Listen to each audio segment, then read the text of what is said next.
Not bad, Trey. Questions for Ben? Ben, Coach Brown was in here just talking about tackling and this week it being a lot better and not missing tackles. Just go, kind of take us through last week at practice and the mentality of we're gonna go out and tackle and kind of gang tackle.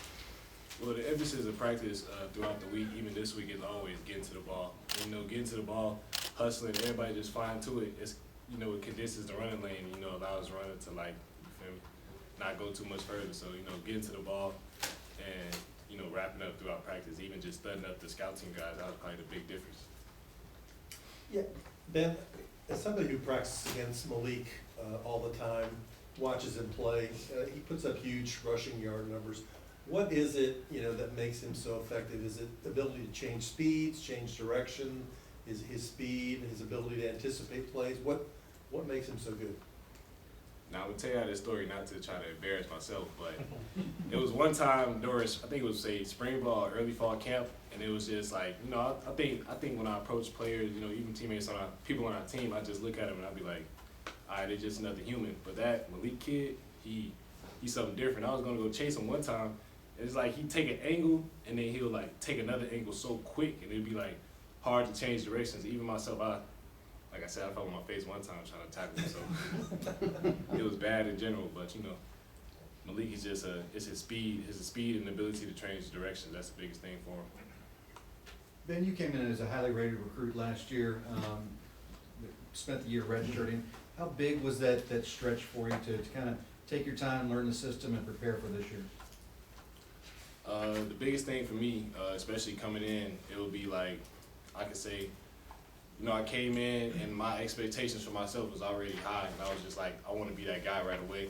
But it didn't come down to be that. It was just I had to accept my role last year, you know, learn the scheme of the defense, you know, take my ability that, you know, I'm a kid from Chicago, you know, football, we don't play football year round. You know, people from the South, they play football year round. So just that, you know, being behind the curve just a little bit right there, and just always staying in tune, always listening, always wanting to be better within myself. That whole year, I didn't take a year off.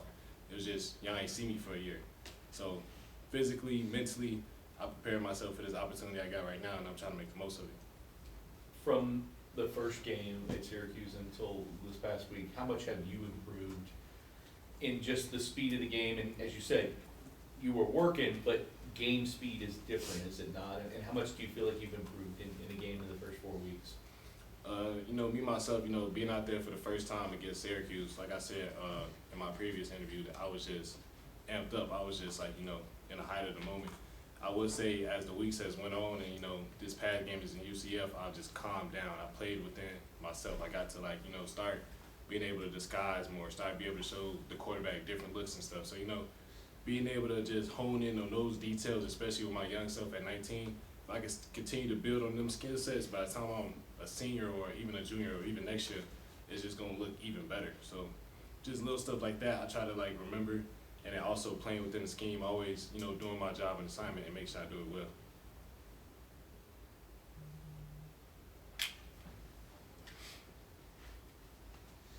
It's been for you guys, how much does a win against UCF in the way, or USF, excuse me, and the way that you're able to do that kind of give you confidence heading back into conference action? Can you repeat it one more time?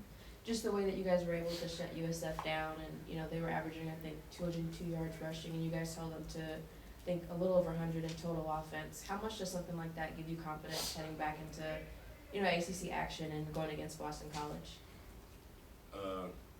I learned here you celebrate all your wins, and, you know, that right there alone, y'all just showed what everybody doing what they supposed to do.